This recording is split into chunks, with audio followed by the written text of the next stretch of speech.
Assalamualaikum warahmatullahi wabarakatuh. Bagaimana nih kabarnya hari ini teman-teman? Semoga kita selalu dalam keadaan sehat. Nah, selamat datang kembali di channel YouTube saya, Apriatiningsih. Semoga video-video yang selama ini saya sampaikan dan yang akan datang akan bermanfaat bagi kita semua.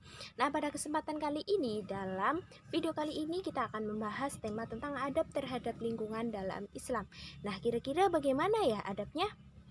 Penasaran dong? Nah, dalam video kali ini juga saya telah berhasil mewawancarai 3 orang. Yang pertama itu Christina Dewi Sari, yang kedua Triwiji Hasti, yang ketiga Fathur Rahman. Sebelum melakukan wawancara, hal yang penting dilakukan adalah menyiapkan daftar pertanyaan. Rumusan masalah.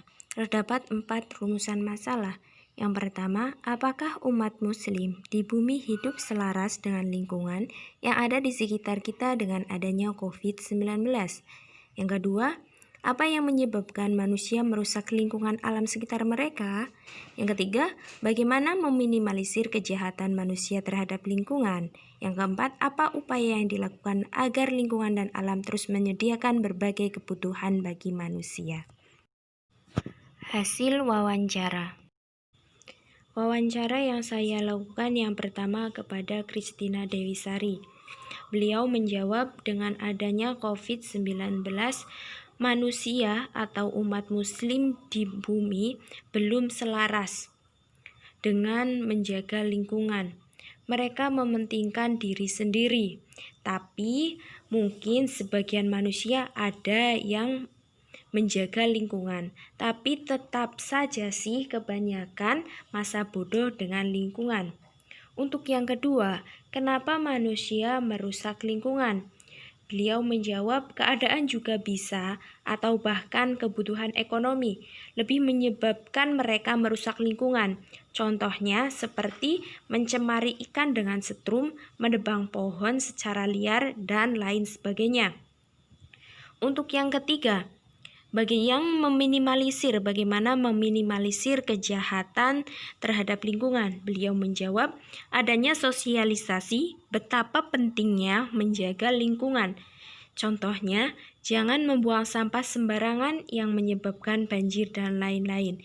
Itu salah satu tema dari sosialisasi yang bisa dilakukan. Untuk yang keempat, upaya untuk menjaga agar kelestarian lingkungan tetap terjaga dan terpenuhi kebutuhan bagi manusia.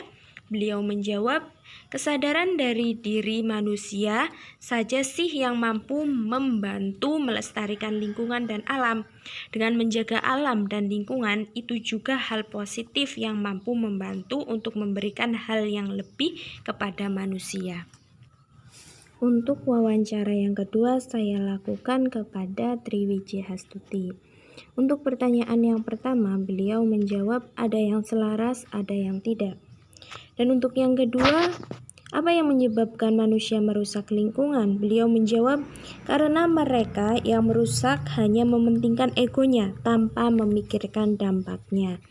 Untuk yang ketiga, cara meminimalisir kejahatan manusia terhadap lingkungan, yang pertama adalah menghimbau dan membimbing mereka. Yang kedua, memberi contoh praktik dalam kehidupan sehari-hari dengan ikhlas. Yang ketiga, memberitahukan dampak positifnya bagi mereka, sehingga hal tersebut tidak menyebabkan mereka.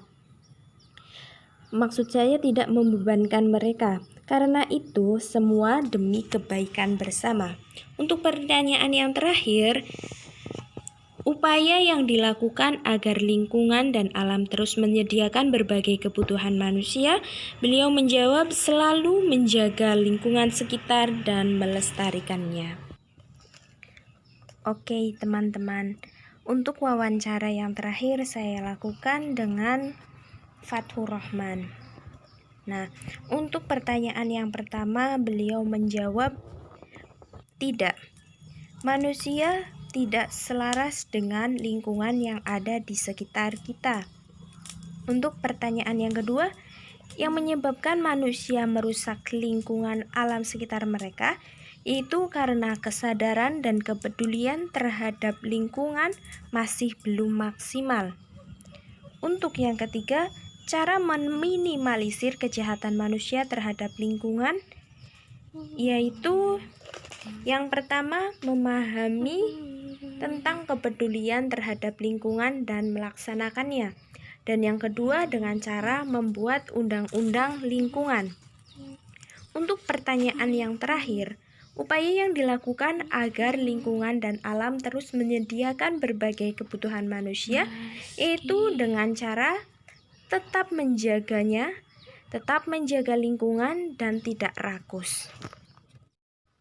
Dari ketiga wawancara tersebut, kita dapat mengambil kesimpulan mayoritas umat muslim di negeri ini belum selaras dalam menjaga lingkungan dengan adanya pandemi COVID-19. Mereka masih mementingkan diri sendiri, mereka masih egois. Padahal faktor penentu yang utama dalam keberhasilan menjaga lingkungan adalah kesadaran pada diri mereka sendiri.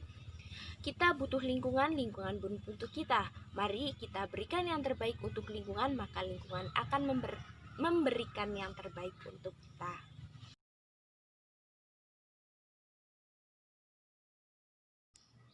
Wassalamualaikum warahmatullahi wabarakatuh. Teman-teman jangan lupa like, komen, dan subscribe ya. Terima kasih.